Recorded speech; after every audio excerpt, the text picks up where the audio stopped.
El Tratado México, Estados Unidos y Canadá, ahora sí en proceso de aprobación. ¿Hasta dónde llegarán? Lo veremos en los próximos meses. Hay buen viento y buena mar para aprobar en los próximos meses el Tratado de Libre Comercio, ahora llamado TEMEC, en el Congreso de los Estados Unidos.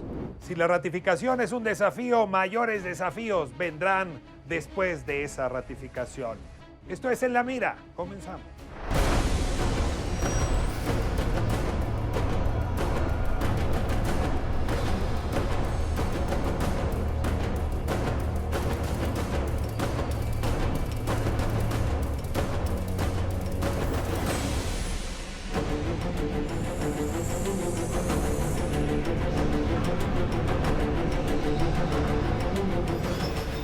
Pues bueno, ahí está el tema del Tratado México, Estados Unidos y Canadá, algo que parecía estaba atorado y de repente, pues intereses propios de la política norteamericana, más por supuesto un muy buen trabajo de los negociadores mexicanos, fundamentalmente Jesús Seade, Graciela Márquez, ahí estuvieron, una continuación de lo que se había venido realizando, consigue hacer lo que pues parecía que no estaba en la mesa, que era quitar el famoso arancel de 20% al acero y al aluminio, que era uno de los obstáculos para poder seguir avanzando. ¿Por qué lo hacen los norteamericanos? Porque parece que en el enfrentamiento con China, pues están ahora más interesados precisamente en presionar al gobierno chino y a las empresas de ese país y generar esta idea de un bloque con Canadá y México. Por lo pronto, ni somos un asunto de seguridad nacional para los norteamericanos, ni tampoco estamos metidos en lo que podríamos llamar una confrontación directa con Trump, por lo menos en este momento, lo que por supuesto hay que agradecer, ¿no? Ahora, ya no hay obstáculos para que se ratifique en Estados Unidos, ¿no? Es decir, hicimos la reforma laboral que era condición imprescindible. Se resuelve el arancel al acero. En este momento tendría ya que fluir y sin embargo no alcanza a fluir, porque por más esfuerzo que hagan nuestros negociadores, sí hay una negociación que trae Trump con los demócratas que puede empantanar la ratificación. Así es. Y esa negociación es que sigue estando mezclado lo migratorio con lo comercial. Entonces, si Trump y los demócratas se ponen a jugar en un, digamos, toma y daca entre migración y la ratificación, sí se nos puede ir más allá de septiembre y entonces estamos en problema. Y ahí no veo todavía de dónde va a provenir la generosidad, del lado de los demócratas o del lado de los republicanos. Sí, antes de dar ese paso, creo que es digno de destacar que fue una muy buena negociación la que se hizo en materia de acero y aluminio. Y esa negociación la hizo Jesús Seade. Se le encargaron a él la hizo y despeja por lo menos el ánimo para una posible aprobación del Tratado de Libre Comercio. En México no tendrá problemas, en Canadá tampoco tendrá problemas. El punto está en Estados Unidos. Y creo que China le ha puesto los pies en el piso a Donald Trump. Donald Trump no es por buena persona o por una ocurrencia que le quita los aranceles al acero y al aluminio a México. Es una buena negociación mexicana, cierto, pero creo que al fin está entendiendo que ante China no puede abrir los frentes en su propia casa, es decir, América del Norte.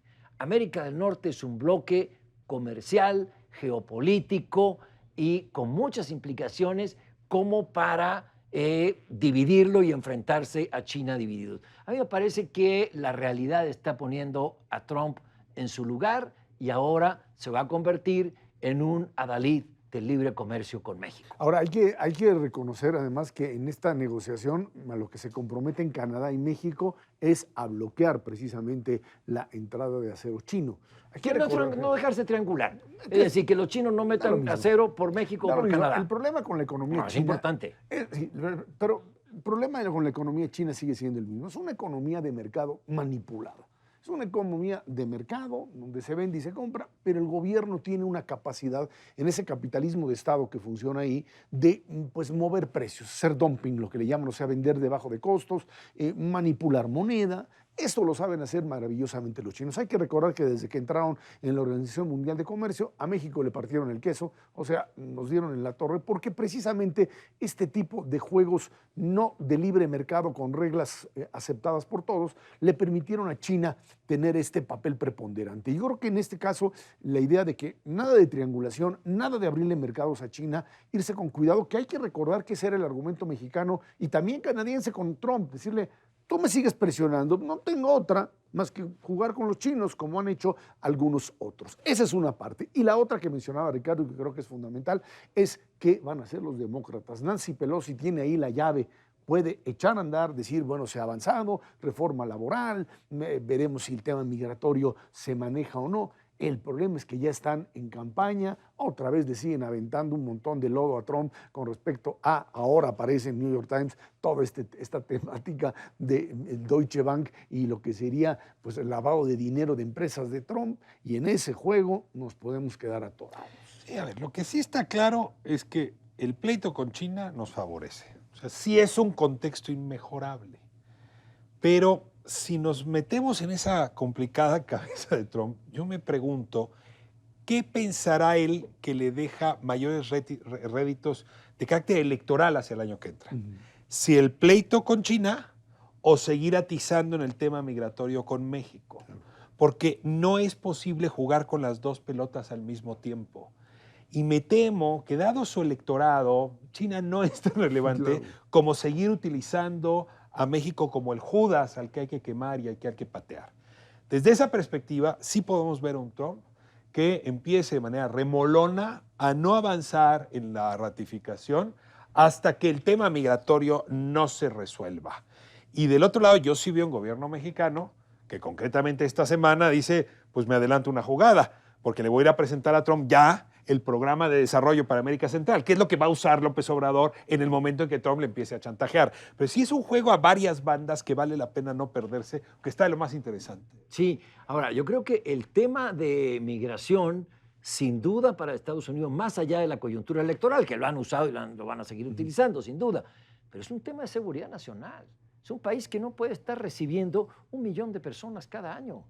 Entonces, ya ha llegado a su límite y tienen que tomar medidas bastante rupestres, como suele hacer la Donald Trump, separar familias, etcétera, pero tienen que ponerle un alto. Ahora, el tema del libre comercio lo veo en otra banda, en otro carril.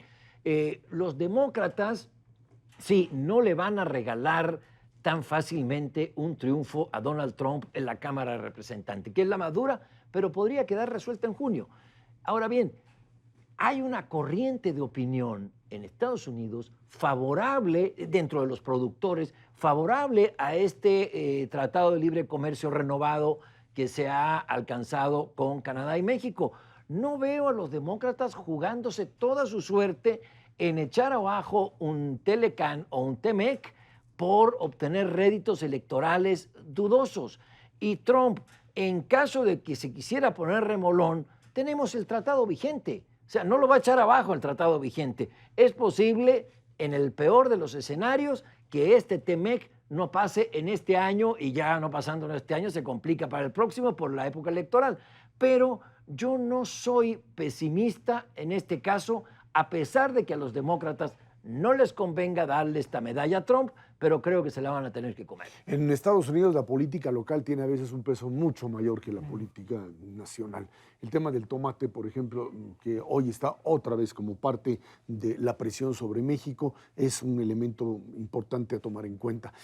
Hay que recordar que la diplomacia mexicana ha funcionado precisamente cuando, lo decía Arturo Sarucán, ex embajador, cuando de México en Estados Unidos, cuando se ha presionado precisamente a aquellos que se benefician del comercio con México, a sectores agrícolas incluso que tienen esta dinámica en común, y eso nos ha ayudado.